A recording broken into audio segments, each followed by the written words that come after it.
we didn't do any e-gaming before. We were all live sports entertainment. We started our Twitch channel 3 days or 4 days, forgive me, I forget the exact, after the shutdown happened. Most of us are not hardcore gamers, right? So we're like, well, it's really boring just to do the simulation mode. That's what most sports teams have done. One computer playing against the other computer. I mean, and people watched that because they were starved for sports for the first week or two. So we said, all right, we're going to do something different. We're going to let hardcore fans get into the game itself, get into the simulation. So we ran a contest and we asked fans who won to give us their name to put it on the jersey, their number, but more than that, how tall they were so we could modify the simulation. Did they shoot left or shoot right so we could modify the.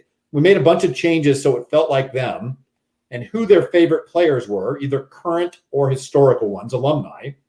And we put them on a line with them. We said, this way you feel like you're in the game, which is cool in itself, right? That makes it a little bit different. And now we've expanded it so it's not just Sharks versus Sharks. Now we play some other teams as well. But early on, because honestly, we were experimenting. We didn't know what we were doing. We weren't experts with Twitch yet. We're much better at it now. So early on, I think maybe it was game 3. One of the fans got injured in the first period. Now I don't mean real life injured. No, right. I don't mean he broke his thumb. I mean digitally injured. It turns out in Twitch, there's a switch that you can turn injuries off in the game, but we left it on because it was by default on. And at first that was like, holy crap! One of the persons that won this contest is getting injured, but that guy was carried off the ice digitally by his favorite thing, taken back in the locker room. Awesome. That person then started live streaming their own Twitch channel to explain what actually happened. We had our GM, Doug Wilson, call him afterwards to see if we had to put him on injured reserve, etc.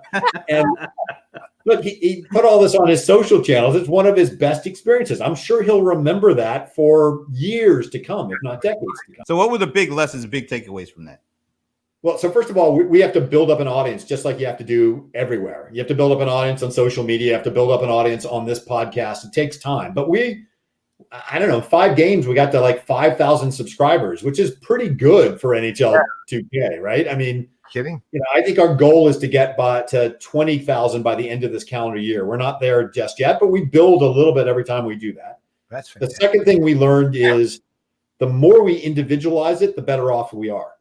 So people can pick, do they want alumni players? Do they want current players? We're playing against other teams in the NHL. We're creating fantasy leagues of teams that never existed. So we can pick a Gretzky and play him with a Howe, et cetera. And we're programming it, et cetera. So we're trying to simulate things that can't be done in the real world and using that to intrigue. Now, here's what's really cool.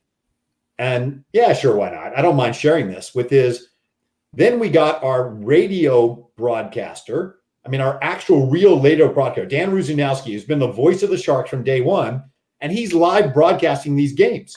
Oh, that's awesome. He's actually calling them because we give him like every jersey name and number. Wow.